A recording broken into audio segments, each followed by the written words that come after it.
What is the definition of strategy? Oh, every single person in here has put together a marketing strategy. All I want you right now in your head is to define what that is. Give me the clearest sentence that defines strategy. Not comfortable with it, are you? Is anybody willing to volunteer what they think that is? Yeah, I don't see a single hand. But you've all done it, haven't you? There's where the problem lies. Strategy isn't a thing. It's like synergy.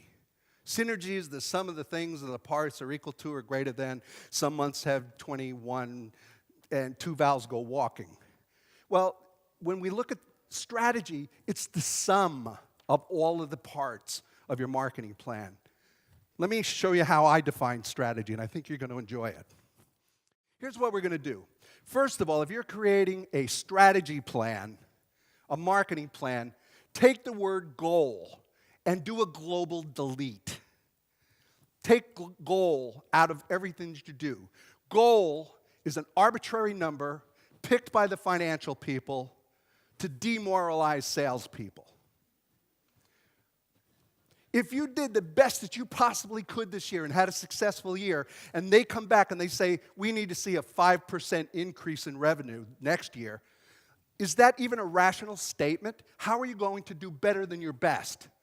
Now, I'm not saying it's not right to benchmark. Definitely benchmark.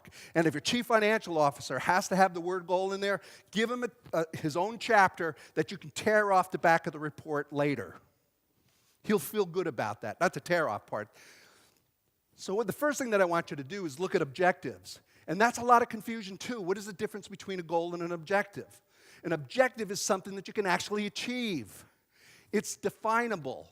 So for example, what I use is increase my email list. Everything I do in marketing, I try to do to increase my email list. That's why I said if you guys want the slides, go get them. I'm going to get your email list, gives them the opportunity to communicate with you after this presentation. Everything that I do is about that. Can I use public presentations to increase my email list? Yes. Look at the next one. Drive more attendance to my presentations. Can I use email lists to drive more people to my presentations? Yes. You can answer that question easily. If I say, can I use my email list to increase my revenue by 2.5%, what is the answer to that?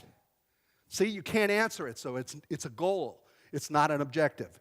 So if you pick somewhere between 3 and 5 objectives, that's all you need to do. Put them in a list. Now watch what comes next.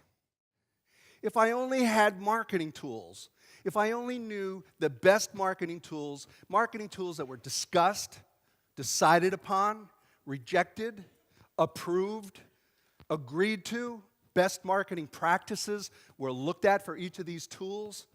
Now, by the way, doing this doesn't take much longer than it's taken me to explain this to you, because you can decide really quickly which ones you're going to keep and which ones you're not. So if you had a set of tools, yes, the whole previous part of this presentation was getting you the best tools, the best traditional, the best digital, and the best social. Now, if you simply take those and put those around the wheel and answer the question, take your first objective. First objective is, can I use my email list? Can I use my email list? How do I use telephone to increase my email list? What if on the back of my business card I put a QR barcode that said, shoot this, call my office, and I'll give you a half an hour. I'll answer any questions that you have. Call me. You know that voice-to-voice connection is much more effective in closing a sale than anything that you can do on social media. So why not consider using telephone to increase your email list?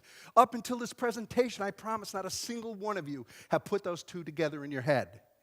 Can you use coupons? Can you use your website? Can you use Instagram?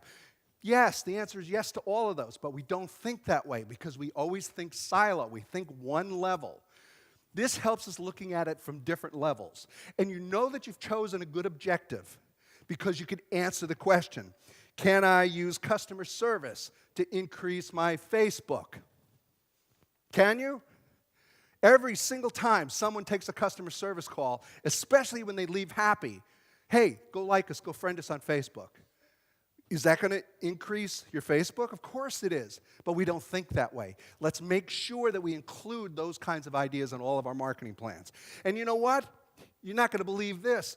What would happen if you actually decided maybe your Facebook following is weak, but your email's high, and maybe your LinkedIn connections are high? What if you just did a campaign that used all of your other social platforms besides Facebook simply to push people into Facebook to like you, to get some fish food, to get a marketing report, to get a survey, to get an ebook? And you could take all your other networks and push them all into Facebook.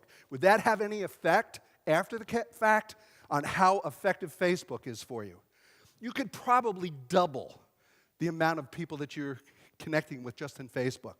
But we don't think that way. I want you to think this way.